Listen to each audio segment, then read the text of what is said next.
इलामीर्स के बाद ईरानियन प्लेटो पर एक नया दौर शुरू होता है, लेकिन इस बार कहानी शहरों की नहीं, बल्कि लोगों की है। उन लोगों की जो दूर से आए थे। मेदेस मेदेस असल में सेंट्रल एशिया के इलाकों से माइग्रेट करके ईरानियन प्लेटो पर आए थे। ये आर्यन ट्राइब्स का हिस्सा थे जो धीरे धीरे यहाँ सेटल होने लगे। शुरू में ये छोटे छोटे काबाइल की शक्ल में रहते थे। हर कबीला अपनी जिंदगी जी रहा था, अपने रूल्स और अपनी लीडरशिप के साथ। लेकिन एक बड़ी प्रॉब्लम थी, वो डिवाइडेड थे और इसी वजह से कमज़ोर थे।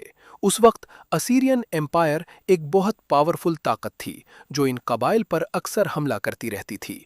मेदेस के लिए ये एक वार्निंग थी कि अगर वो एक ना हुए तो वो सरवाइव नहीं कर सकते। फिर आता है एक टर्निंग पॉइंट, जब एक लीडर उभरता है जिसका नाम दियोकस था। ये कोई आम लीडर नहीं था, बल्कि लोग इस पर ट्रस्ट करते थे क्योंकि ये इंसाफ करता था। धीरे धीरे लोग अपने डिस्प्यूट्स उसके पास लेकर आने लगे। दियोकस ने इस ट्रस्ट को एक सिस्टम में बदल दिया और मेदेस के कबाइल को इकट्ठा करके उन्हें कन्विंस किया कि यूनिटी ही उनकी सबसे बड़ी ताकत है। यहाँ से मेदेस की असली कहानी शुरू होती है, यूनिफिकेशन।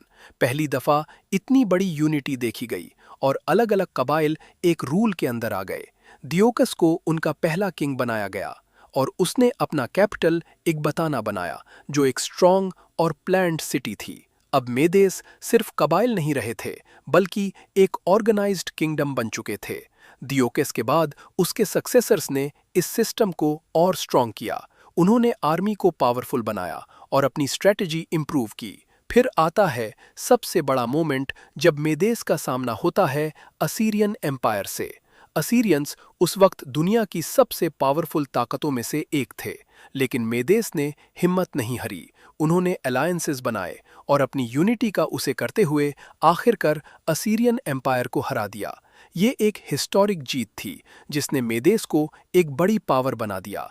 अब उनका कंट्रोल बहुत दूर तक फैल चुका था और वो अपने पीक पर थे। लेकिन हर राइज के बाद फॉल आता है। धीरे धीरे इंटरनल कॉन्फ्लिक्ट्स शुरू हो गए और लीडरशिप वीक होने लगी। और फिर एंट्री होती है पर्शियंस की, जो पहले मेदेस के अंदर थे। उनके लीडर साइरस ने रिवोल्ट किया और मेदेस के खिलाफ खड़े हो गए। ये एक सिंपल रिबेलियन नहीं था, बल्कि एक पावर शिफ्ट था। आखिरकार मेदेस डिफीट हो गए और उनकी एम्पायर पर्शियन एम्पायर में मर्ज हो गई। लेकिन मेदेस का एंड असल में एक नई बिगिनिंग था, क्योंकि उनकी बनाई हुई फाउंडेशन पर ही पर्शियन एम्पायर खड़ी हुई। तो ये थे मेदेस, वो लोग जो बाहर से आए और स्कैटर्ड कबाइल को एक पावरफुल एम्पायर में बदल दिया। उन्होंने दुनिया को सिखाया कि यूनिटी ही असल ताकत होती है। लेकिन कहानी अभी खत्म नहीं होती। अगले चैप्टर में हम देखेंगे कि कैसे साइरस द ग्रेट ने इस फाउंडेशन को यूज करके एक ऐसी एम्पायर बनाई जो हिस्ट्री की सबसे पावरफुल एम्पायर्स में से एक बनी। अगर आपको ये स्टोरी पसंद आई तो लाइक करें, सब्सक्राइब करें और इस जर्नी का हिस्सा बने।